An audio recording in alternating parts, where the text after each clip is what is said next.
and welcome to Movies That Scared Us here at ConTinual. We're going to talk about the movies that kept us awake, that made us sleep with the lights on, that scarred us for the rest of our lives. And you're invited to hear all the things that made us a little bit crazy. I'm Gail Z. Martin. I'm your host tonight. And I write epic and urban fantasy, lots of things that go bump in the night. So let's get this party started and see who our other guests are. Jason, take it away. I'm Jason Gilbert. I write the Cold Stone Files for Falstaff Books about the son of the Wolfman. Occasionally gets beaten with a rolled newspaper for being a bad dog. I also wrote the Clockworks of War series and the Rifle Chronicles. And I've been watching scary movies since I can remember. Like, I'm that kid who remembers when Hellraiser came to home video. Thanks, Mom. Yeah, I'm not kidding. My fascination with horror goes way back because it scared the hell out of me, and I would watch it out of curiosity anyway. So, but I'm okay. I turned out fine. Sure you did. Hey, Alledria. Hi, I'm Alledria Hurt, and I am an author of fantasy, sci-fi, and horror. My most recent piece, called Alice, is a zombie novel with a twist. And my scary movie story is I started watching them after a midnight show where I thought the Candyman was actually about candy. How about you?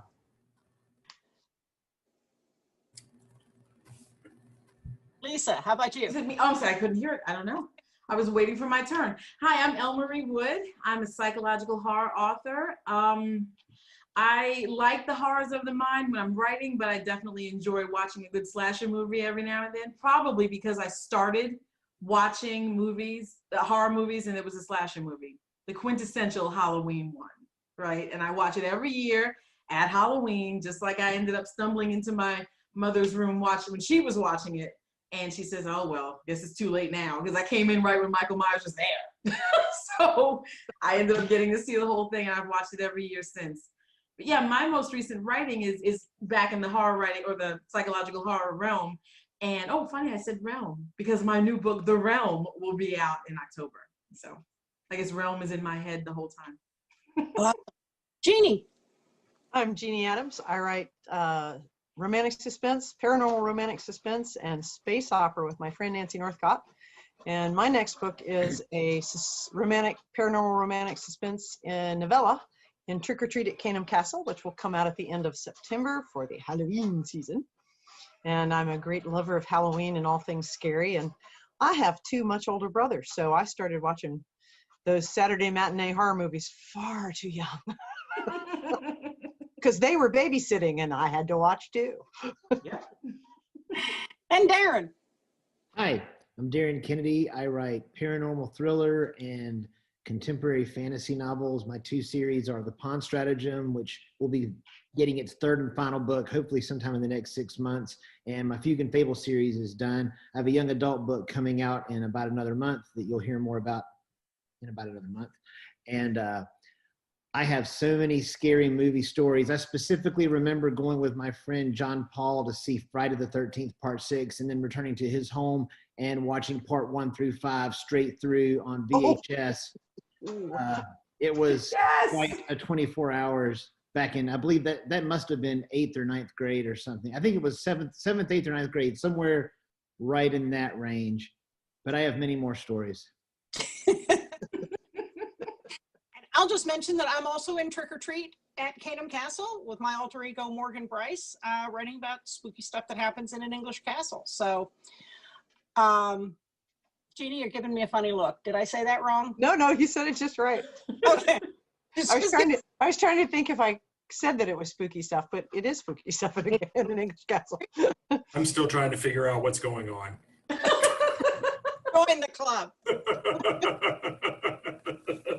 So the first movie I remember watching that really, scared the bejeepers out of me, I was watching Saturday night. They always had the reruns of the classic black and white horror movies on, the UHF channel that came in, if you twisted the tinfoil on the rabbit ears just right. And it was Them, which is about giant radioactive ants. Yes. And I was, I don't know, 7 or 8, and I'm sitting there watching it with the lights out in the living room, and I'm, on the edge of my seat as the ant's about to eat somebody. And my dad jumps out from the shadows in this huge, hairy coat. I don't know where he got it, with a gorilla mask on with glowing green eyes. I shrieked. He's just really glad he's lucky he didn't have to replace the couch cushions. I shrieked. I jumped up in the middle of the air. I screamed bloody murder. I think he got more of a reaction than he really expected. But that's awesome. That's probably my one of my first memories of just being scared spitless. Darin mentioned his, what movie really got you young? Halloween 2. Really? I remember me and my sister watching Halloween 2, and it's the scene where Jamie Lee Curtis is, I think, got down into the basement of the hospital, and it's the classic thing that you've seen a million times since, but John Carpenter kind of made it up. It's her punching the elevator button, it won't open, and then Michael Myers is, of course, doing the slow walk toward her. And I specifically remember her, and possibly me as well, going, open, open, open, and wanting the elevator door to open so she could get away. And that's one of my earliest memories of me and my sister watching a movie and like being completely into it. Okay, what's really funny is, first of all, it was like one of my favorite slasher movies, the whole series. Well, all right, maybe we can skip 4. Number 4 wasn't so good. And 4 and 5 were probably not that good. But I remember on Thanksgiving, I don't know if you guys so I'm from New York originally, and the programming would just be the same thing every single year. You'd have either King Kong on after the Macy's parade, or you had these 2 movies I'm about to talk about after the Macy's parade. And my grandmother lived in an apartment in the city. She'd lived there for like 50 years at the time, and so everyone came to her house, which was like a lot of people. Tons of people in the house. It's hot. All the adults get to be in the front where the kitchen is. The kids are in the back, and the table spreads out through the living room and main room where the dining room is. And then you have the kids' table, which was like one of the whole back bedrooms. So I'm in the back bedroom with my cousins, and we're watching television. And I think the front room was smart enough to have King Kong on. But we had Don't Be Afraid of the Dark on. Oh, so good. So good. And this movie. Oh my God, that movie. When they took her downstairs. Yes. I was like, oh my God. And that movie was made for TV. It was on TV. Yeah, but it was a made-for-TV movie. It never got a theatrical release. Right? And I'm like, how can it be so scary? My cousin puts it on. He's older. He puts it on. And we're like, whatever. Man, why was it so scary? And it terrified me. And then right afterwards, every year, Acid Rain comes on. Yeah. I'm sitting there like I don't want to eat the food. I know I'm going to get in trouble if I don't eat, but like I cannot breathe. And like 5 of us are sitting in front of the television like this, and the rest of them are laughing at us. It was terrifying. And I've seen it again as an adult, and I'm like, all right, it's not that scary. But as a kid, I was like. There's another one like that is super scary, though. It's an Audrey Hepburn movie, and it's like in the late 70s, I think, maybe. I don't know, maybe late 60s, but it's called Wait Until Dark. Mm-hmm. And the woman has recently become blind, and these people are stalking her. And one of the people that she thinks is a good guy isn't a good guy. And it's it's like that so much. And I had seen that. And then I saw Wait Until Dark. I'm like, they're in the basement. They're coming for you. Right. Well, that reminds me of is, did anyone see Trilogy of Terror with Karen Valentine? No. It's probably late 70s, and there were 3 scary stories back to back. Mm-hmm. And it sounds a lot, it was a lot like, Wait Until Dark.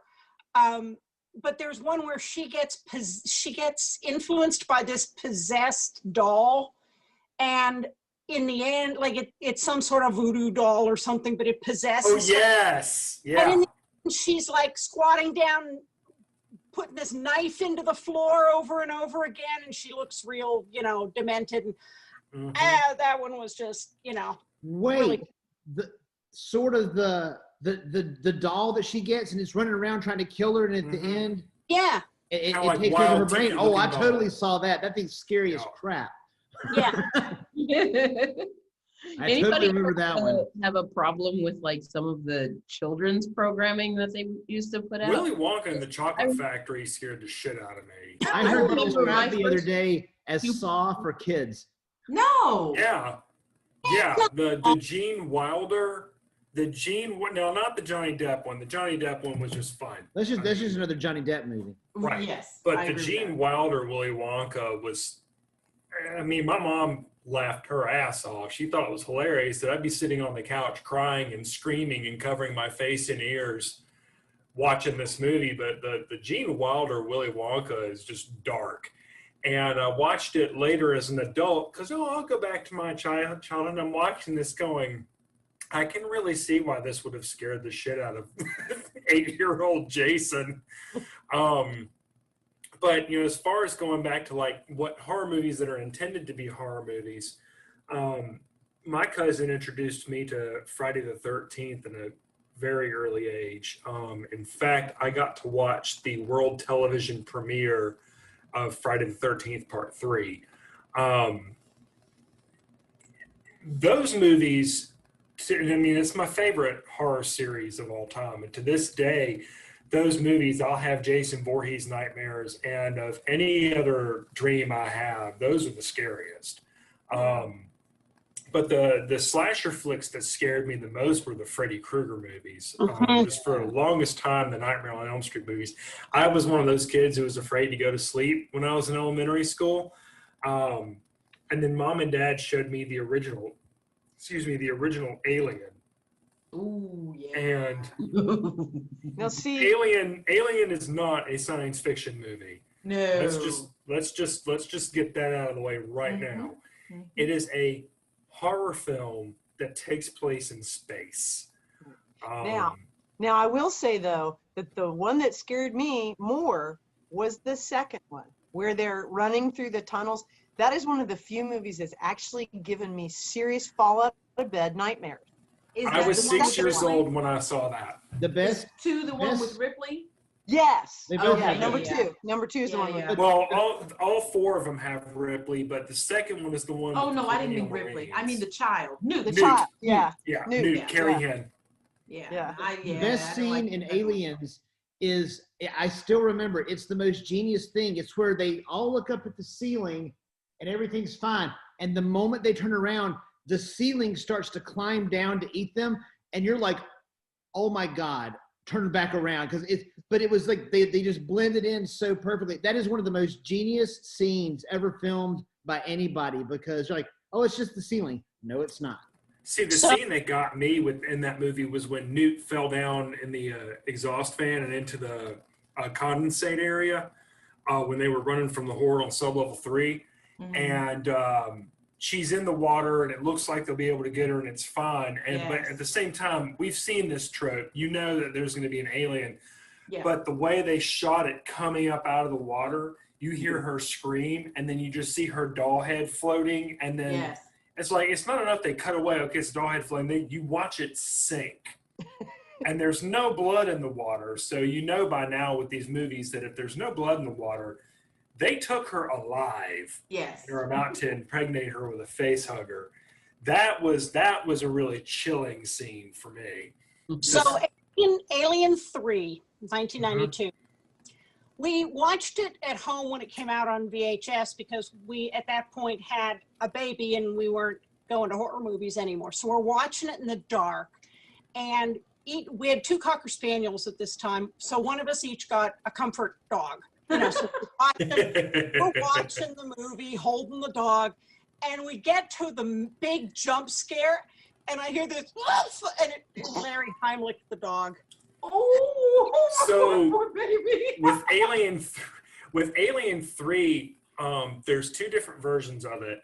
So we got the theatrical version, which we've all seen for years and years and years. The Legacy came out that had all 4 movies, and there was the director's cut of the first 3. The director's cut of Alien 3, the extended cut, is a whole different movie. And there are scenes that they cut out that make a lot of the scenes in the theatrical release that didn't seem to make sense make total sense, and they're terrifying. Like they actually locked the plan they had to lock the alien in that containment vault worked. They had it contained. And then the scene where everything goes to hell afterwards and how it gets back out is one of the most terrifying scenes in the movie. That's a cutscene, right? Yes. Yeah. And that transition never makes sense in the movie. Right. No, what again, and you got that one character that just disappears. You know, the guy Gorn, the guy that loses his mind. Yeah. The cut explains that. So I may have to go rewatch that. Likewise, I think we're all thinking that. It's the alien. Go ahead. Is 3 or 4 the prison planet one? 3 is the prison planet one. 3 is the prison planet one. Yeah, that one didn't make much sense. They cut about probably 5 or 6 minutes off of that film, and in film, 1 minute is a lifetime. That one didn't scare me so much. I mean, it's tense and but the second one scared me, and then but the others were like, okay, you're continuing the story and this is good and I'm interested and involved, but they didn't really scare me. The first for one did, me though. Yeah. Scare is relative because none of the Alien films scared me. Right. But they were interesting, like you said. Right. But scare, I don't know. There's something specific because I think that each movie makes you care about something in one way or the other. Like we cared about Newt. That's why I'm asking you which movie was when Newt was there, because I cared about Newt. But I'm gonna say the movie that scares me today, that I literally swing past it when I see it come up in Netflix, and when I see something in real life that sort of resembles something that was in the movie, I like speak to the character and say, listen, I would never do that. I would honestly never be involved in that. So basically, don't hurt me. I know this is a fictitious thing, but what if it isn't, right? That movie is Ju-on 2. Anybody know Ju-on? Yep. So okay. Oh, I almost can't even speak about it because literally I'm terrified. Not The Grudge 2, Ju-on 2. Ju-on 2. Yeah. Like Ju-on 1 is nice, but Ju-on 2. Okay, so let me give you some context here. So Ju-on, it's a Japanese film, Japanese series. Actually, there's actually a television series which it's on Netflix. It really is not. It's good, but it's really not. Don't use that as your judgment. Like if you want to scare yourself, watch Ju-on 2. Don't watch something else. But so the mother was wronged. The husband kills her because he thinks that she's having an affair, and he kills her. He kills his child. He kills the child's cat, right? So everyone in the house is dead.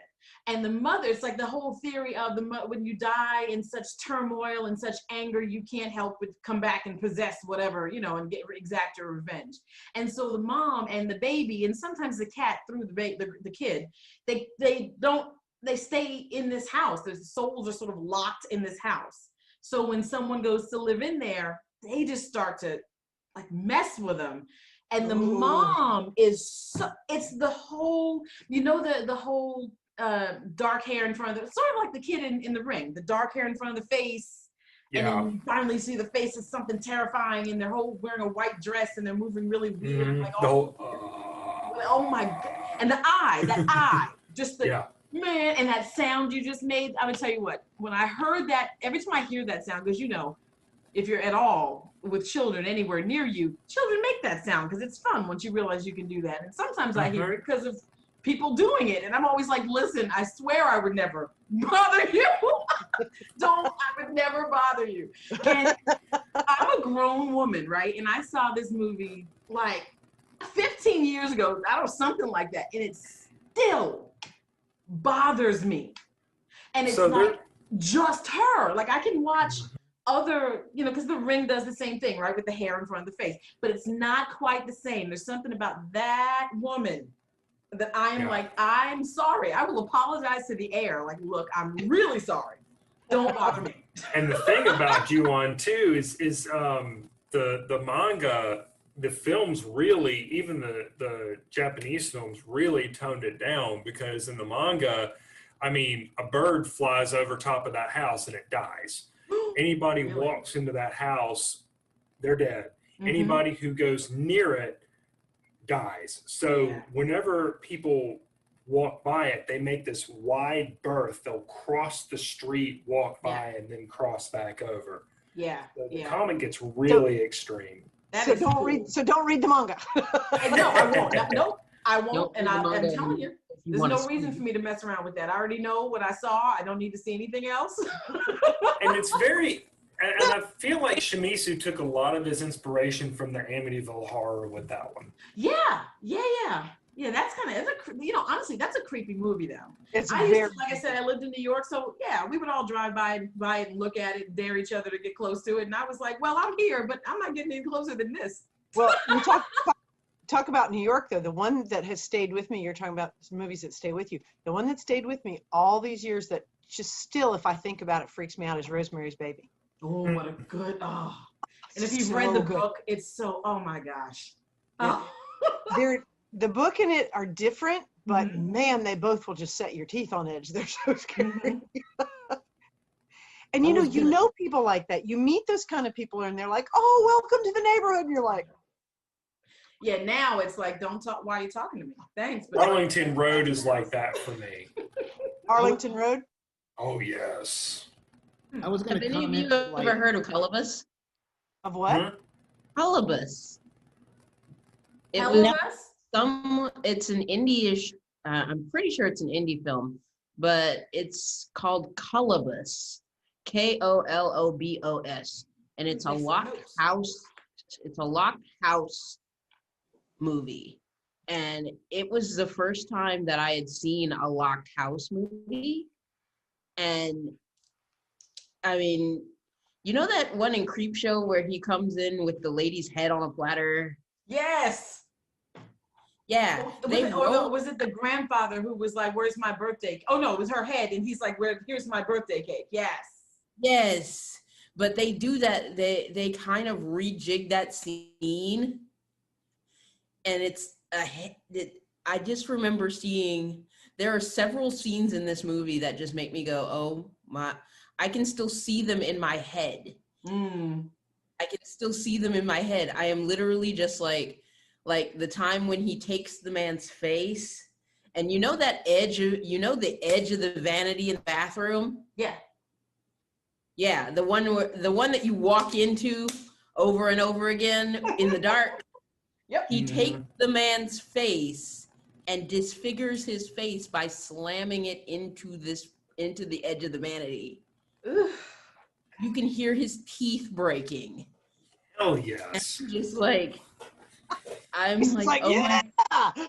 It took me 3 days to watch this movie because I had to keep stopping. Darren, what were See, you going to sadly, say, that dude? sounds like Yeah. me with Juwan. I was crying. It wasn't stopping. I cried too much.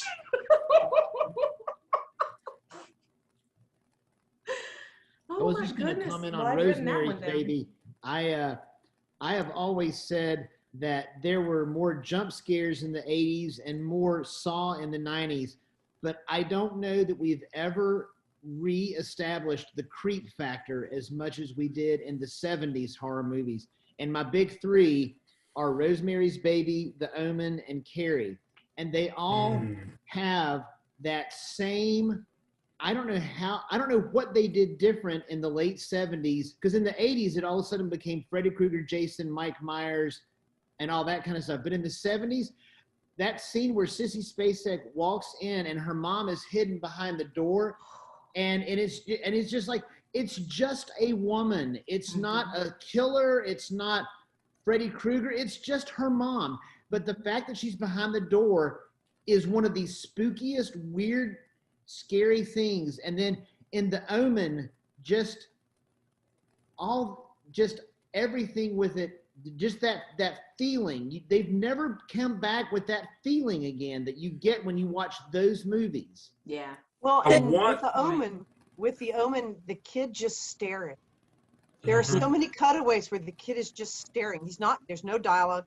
He's just staring, and you're like, oh, that's creepy. You know, the two scary haunted house movies that still give me chills, and I keep thinking about them.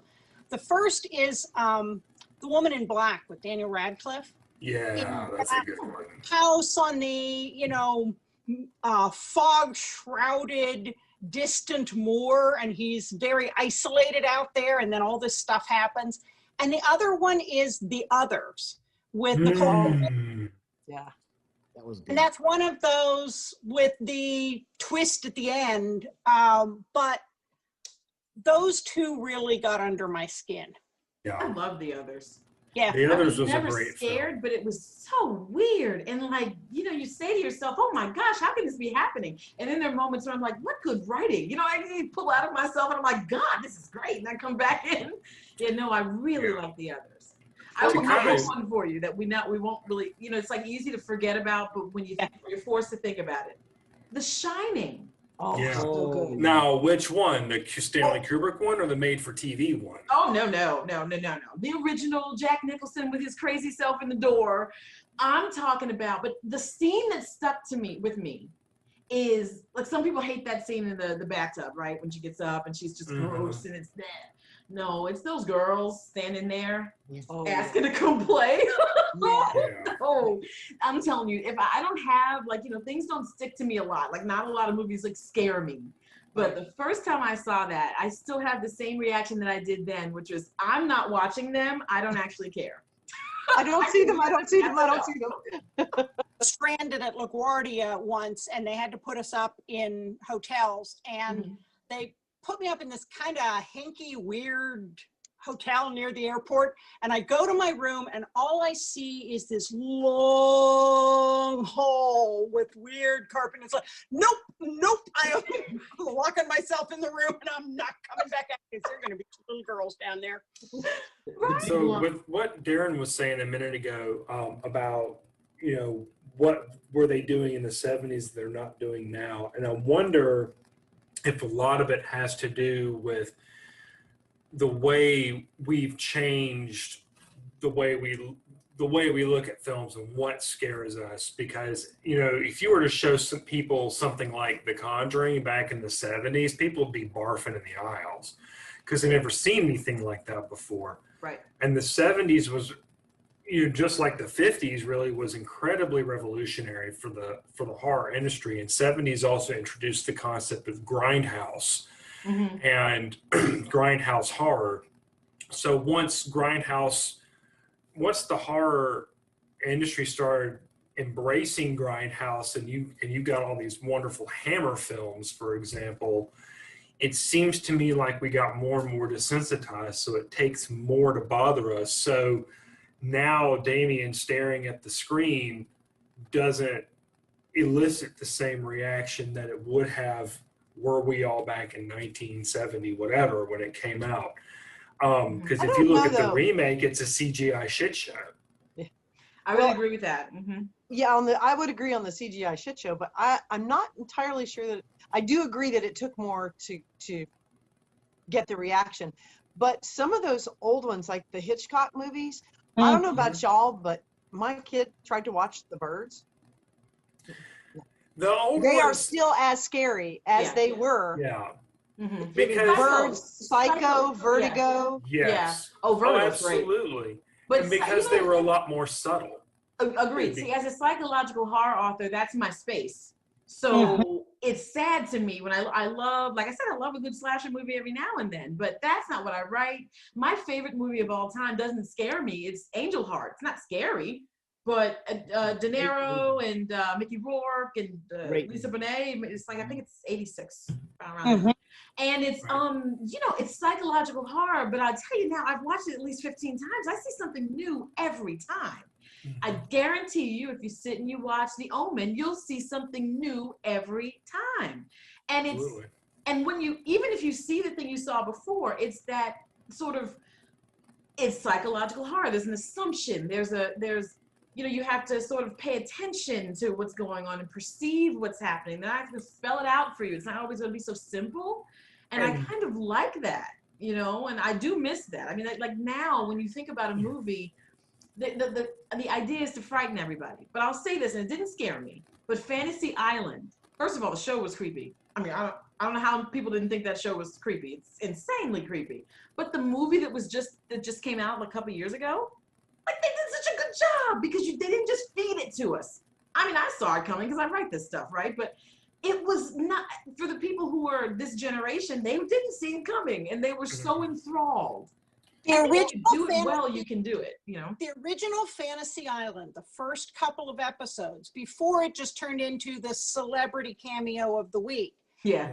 they actually had a kind of be careful what you wish for twist to them. Yep. That was dark. And then it turned into, you know, who's the C-list celebrity who's on the ship, you know, on the island this week. The first couple were really good. Yeah. And I think there's an opportunity. I'm sorry, go ahead. No, you go ahead, Jeanne. I think there's an opportunity for that to come back. I mean, I think they did it a little bit in some of the shows like Once Upon a Time and some of the other shows. They're doing that. Well, it's not exactly what you think it is. But, you know, one of the things I think we're getting a little bit of the psychological thriller back in things like Get Out and The Quiet Place, because it's not a slasher movie. It's not Freddy Krueger. It's not shoot, shoot, shoot, shoot. So it's more that psychological, like The Quiet Place. Lord have mercy. Oh man, that is rough. The thing is, and just to touch what you're saying, Jeanne, I think, and I'm glad you brought up those films because it seems to me like where the mainstream industry, Hollywood, feels like to make that money, they have to show us everything. They have to create that CGI monster and blast us with it. And it seems like the industry film industry, the indie film industry, excuse me, has really embraced the more psychological side of things. So I just watched one found footage called Hell House LLC. And I'm thinking to myself, okay, it's a couple of kids with an iPhone. This should be entertaining because I love watching shit like that. And it was really scary. I mean, for a found footage, it was crazy. And they didn't go off of, let's see how gross we can be. Let's see how shocking we can be. They really messed with your head.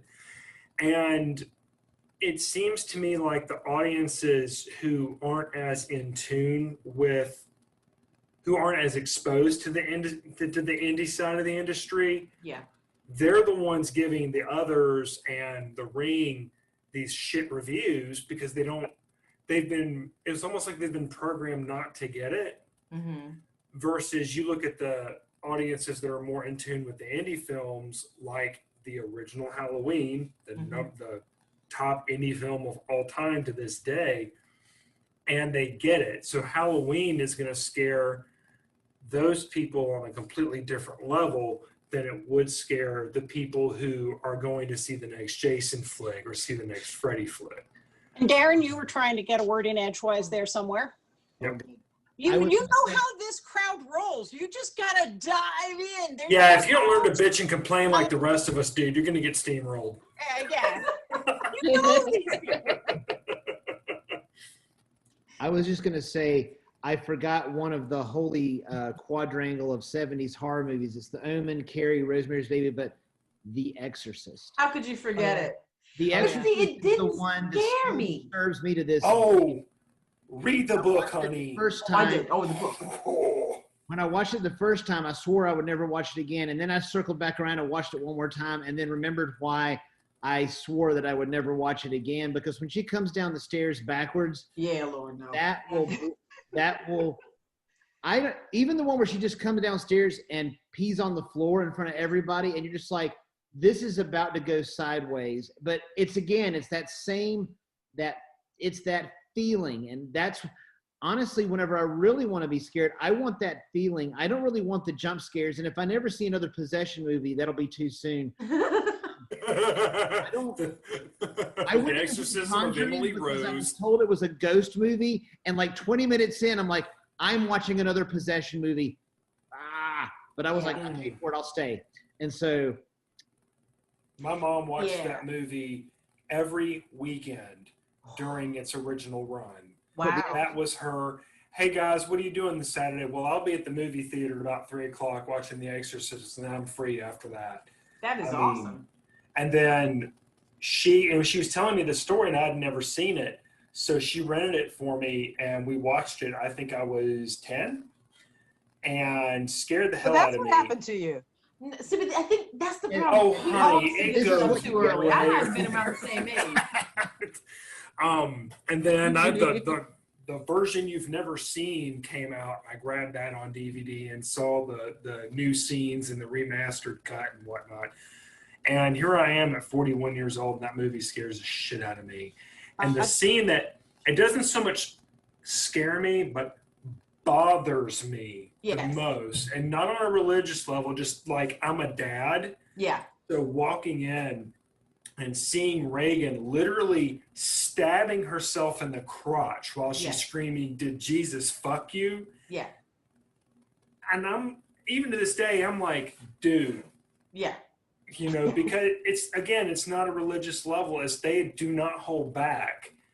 And I can only imagine IRL, if that was actually happening, what kind of pain that girl would be in Right. Mm-hmm. once she was lucid and realized what was happening. Well, and that to me was one of the things that was so terrifying about the book. To me, I found the book far more terrifying than the movie.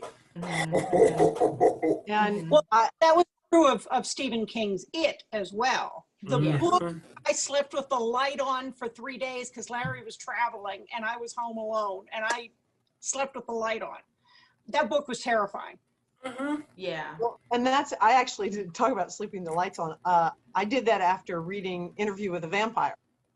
The first thing I wanted to do was take a shower because it was so steamy and sweaty in New Orleans. And then I slept with the lights on because at the time I was single and living alone. No. Yeah. Well, you know, Lisa Angel Heart, and that made me think of The Serpent and the Rainbow. Excellent movie. Excellent movie. You know, I Oh, think God, that when movie we scares can shit out of focus and find ourselves in a movie, that it terrifies us. Because again, you know, when I mentioned Juwan, she's a mother with a child, and this horrible thing happened. That's why my apology falls out of my mouth, because I understand why you're mad. Hell, if it happened to me, I'd be ready to kill everybody who came near me too.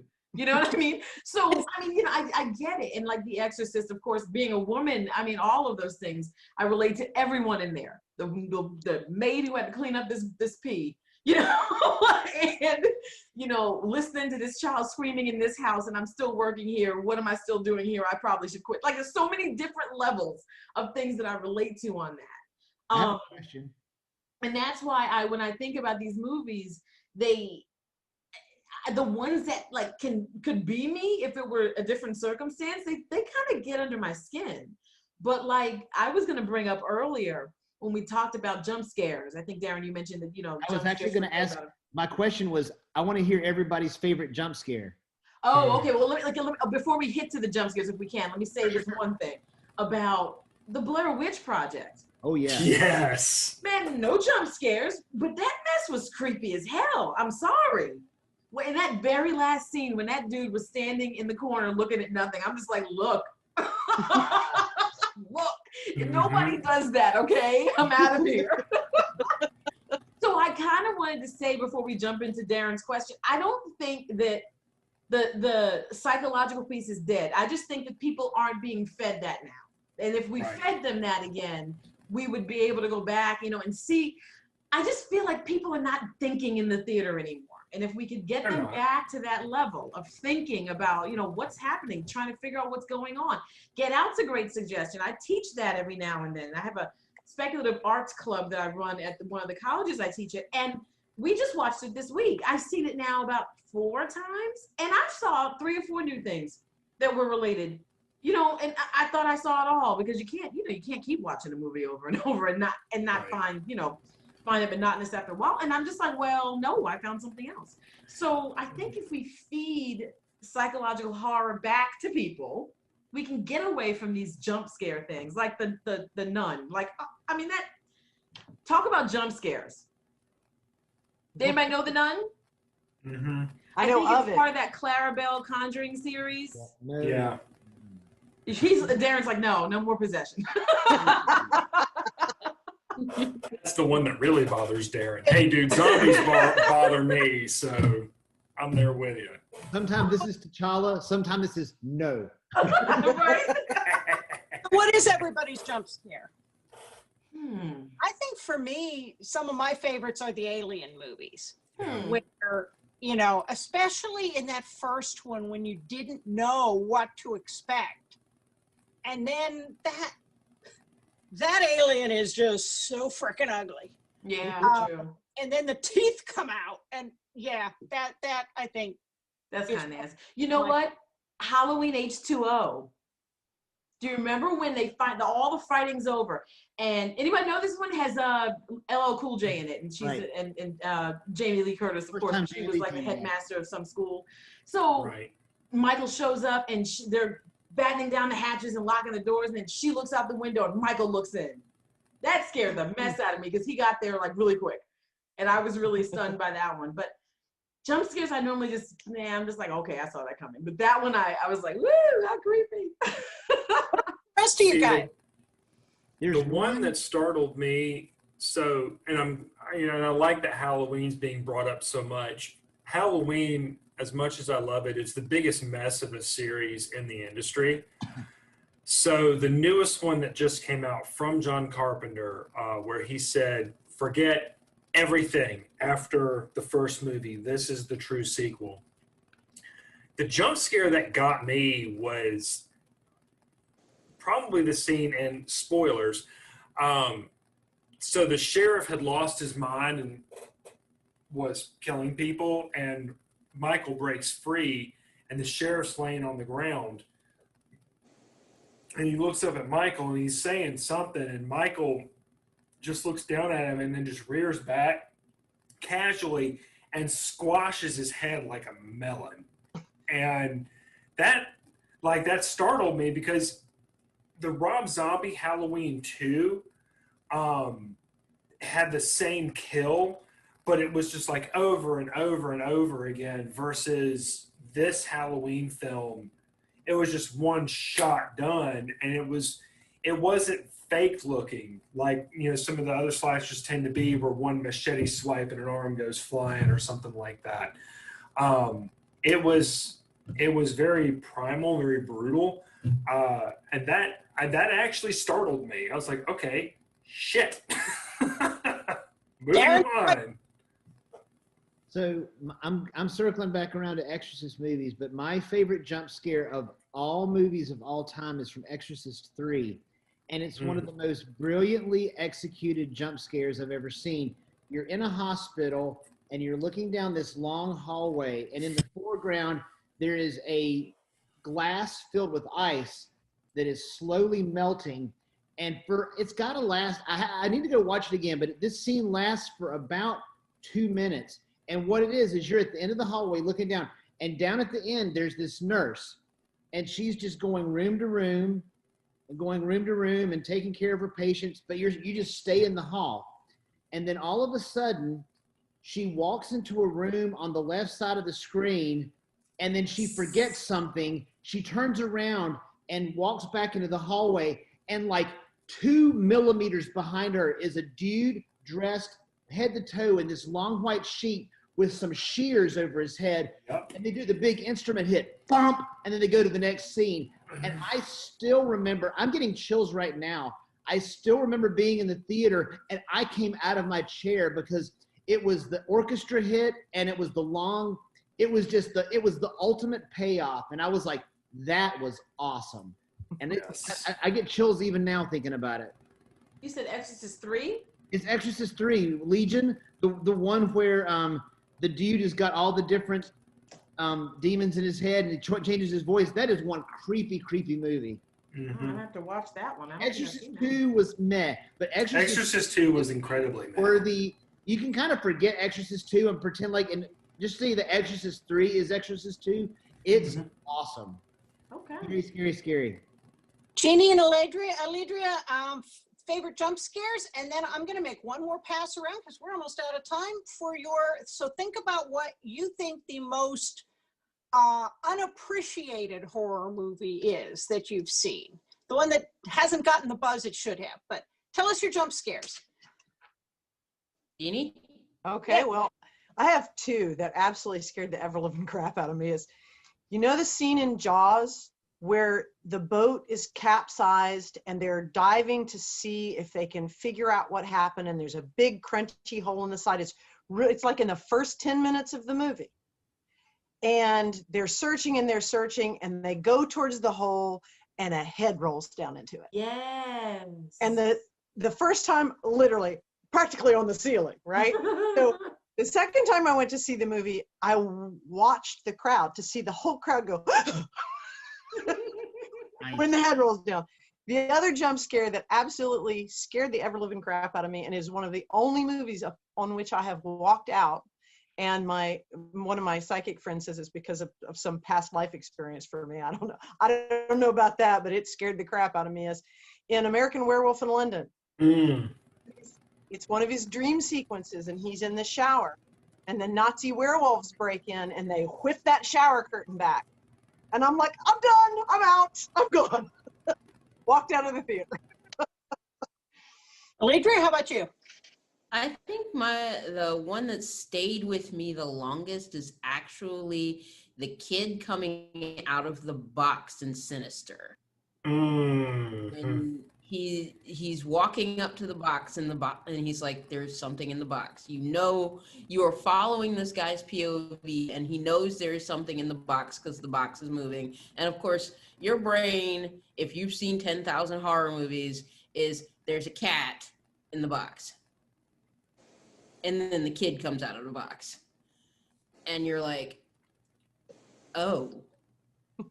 And the kid is like sleepwalking and you're like, oh. So he's trying to get him to wake up and you're just like, and your whole thing is your expectations got so twisted that you're just like, you're just sitting there waiting for the next time that they twist your expectations. And that entire movie, I mean, I got all the way to the end of it and I was like, I know how this is going to end. I know how this is going to end. I know how this is going to end. And then they went all the way to the wall with it. And I was like, oh, I don't know how this is going to end. And it ended in a way that I was like, oh, okay. Yes, I want to see this again. What's funny about that is I'm watching that movie now. I started it this morning. I can't believe I've never seen it. I've gotten past the part with the box. The way the kid comes out the box is the creepiest thing I've ever seen in my life.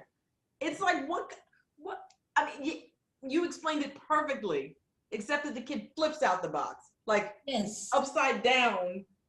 Oh, I don't even know how to explain it. It's almost like he's going to do a flip and walk backwards on his hands. Yes. But he's dead sleep. And screaming to top it off. And it's sleeping like, and screaming. And it's like, okay. Yeah, it scared me. That was a good one. Thanks for that reminder. Really, really good. I enjoyed it. Kind of like the Babadook. Yeah, good point. I hadn't thought about that movie in a long time. Wow. So lightning round, unappreciated horror movie, and then we'll do one final wrap so you can let everybody know where they can find you online. Darin, start us off.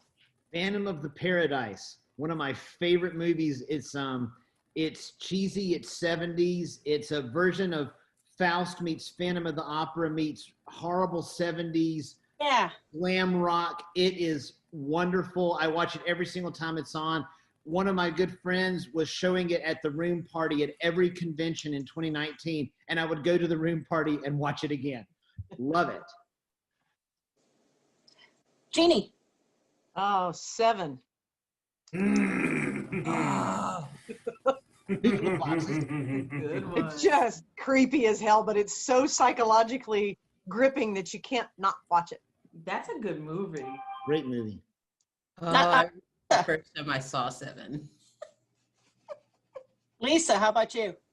You know, I was just thinking, I was trying to go back and forth between it, but I'm probably going to say Saw, if you can believe it.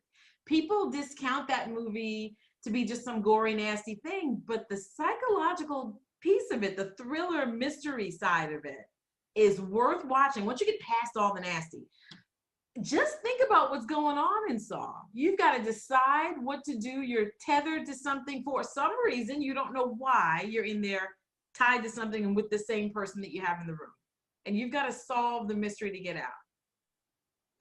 I love it. Alledria. I would go with, gosh, my brain just went blank. Brain fart. Yeah, no, Shudder. Mm. Ooh, Well, Shudder's the good. remake or the Korean one? Oh, the Korean I've one. actually I've seen both of them, and I find the Korean one harder for me to understand because I had to watch it like 4 times to understand it. And so I will go with the remake just for ease of understanding what's going on. Mhm. But yeah, that was one of those ones that I watched, and I was like, I watch it, and I watched it. And I had to have some gumption to watch it more than once. Mhm. Mhm. And Jason. Hereditary. Ah, I that's a good one too. never hear anybody talk about that movie anymore. It was an independent film that got a mass theater release. I think it was a mass theater release. I can't remember. That movie's scary as hell. Mhm. And you, Lisa, you keep talking about psychological horror, this and that. There you go. Yeah. My wife, Melissa, is actually not allowed to watch that movie because I've known her for enough years to know that I will have to deal with that shit for months afterwards. And she tried to get me. She's like, okay, you're just being a dick. And I'm like, okay, here's this one scene. And I barely got into what the scene was about. And she goes, stop. You're right. I get it. Not watching it. Yeah, that's a good one. Can I give an honorable mention to a real psychological thriller that nobody ever talks about? It's Robin Williams in a movie called 1 Hour Photo. Yes! Oh, my good movie! Uncle Sal. So cool. Freak you out, man. Yes. Uncle Sal. Totally agree. But Well, yeah, I watched Hereditary recently, and it scared the shit out of me. So I had to loan it to my mom because she's a horror movie slut just like I am. And, I mean, she even said it sent her up the walls. It's just how eerie it is because it's a slow burn. It's a slow burn, and you're like, okay, something happened. And then the minute you get to doing this, you get frozen because you get jerked out of your seat, slapped the shit out of, kicked in the groin, and then sat back down so you can shut up and watch the rest of the movie. It hits you like that. So I hope we see more out of that filmmaker. It was a brilliant film. Mine's a throwback. I don't know if anybody remembers the TV show Night Gallery. Sure. That Oh, definitely yeah. disturbed my dreams for a long time because some of those, yes, it was 70s. Yes, I'm sure it would be cheesy on the rewatch, but I still remember several of those episodes, and they still scare the hell out of me. I believe and it was Outer still Limits? Rod Serling, wasn't it? Yeah, it was. Yeah. But, Yep. And Outer Limits, too. Yes. They had some that were just I terrifying. like all of those. Well, folks, this has flown, so let's do a quick run around, tell everybody where to find you online, and I'm going to start with Jason. You can usually find me espousing bullshit on Facebook. But if you're willing to see my author side, Facebook author, Jason Gilbert author. And then since I'm super creative, you could go to my website, jasonhgilbert.com. I should probably update that at some point. And I do have a newsletter you can sign up for as well. And I promise I will start doing that again with free stuff. And if you want to check me out, you can find me on Amazon or you can go to falstaffbooks.com. All my Cold Stone Files stuff is there. If you want to find my self-pub stuff, I have an author's page on Amazon. Great. Alledria? AlledriaHurt.com or the first 5 pages of Google if you can spell my first name. And it's spelled out right for you there in the corner. Lisa. You can find me at elmariewood.com or on Twitter, elmariewood1. I'm pretty creative too. Jeannie. You can find me on my website, jeanneadams.com, and mine is actually Jeannie without the I, but I put it in the corner there with an I so people will pronounce it correctly. Nice. So it's jeanneadams.com or at Jeanne Adams on Twitter or Jeanne Adams Author on Facebook, and you can find me on all the digital platforms. And as of next year, well, 2021, yeah, next year, thank God, I will be also a Falstaff author. So. Woo. And Darin. You can find me at darinkennedy.com. I literally just updated my online store. So if you want to get autographed books or just regular books, there's good links for everything. I'm easy to find on Amazon. I have a Darin Kennedy author page on Facebook and also a Facebook group called The Chessboard, where you can be one of my bishops, rooks, and knights. And I'm findable as Gail Z Martin. Always remember the Z. GailZMartin.com and MorganBryce.com, and that's BRICE. I'm on Facebook as Gail Z Martin, and Twitter and Goodreads and all of those other things in both names. And I'm also a Falstaff author, and so there's plenty of good stuff to find out there. Folks, thank you so much for being with us tonight. I think we could have gone, a lot longer with, we were certainly coming up with some good things, so we'll have to revisit this. And thank you so much for being here, and thank you folks for watching us. Stay tuned. We'll have a lot more coming up here on ConTinual. And just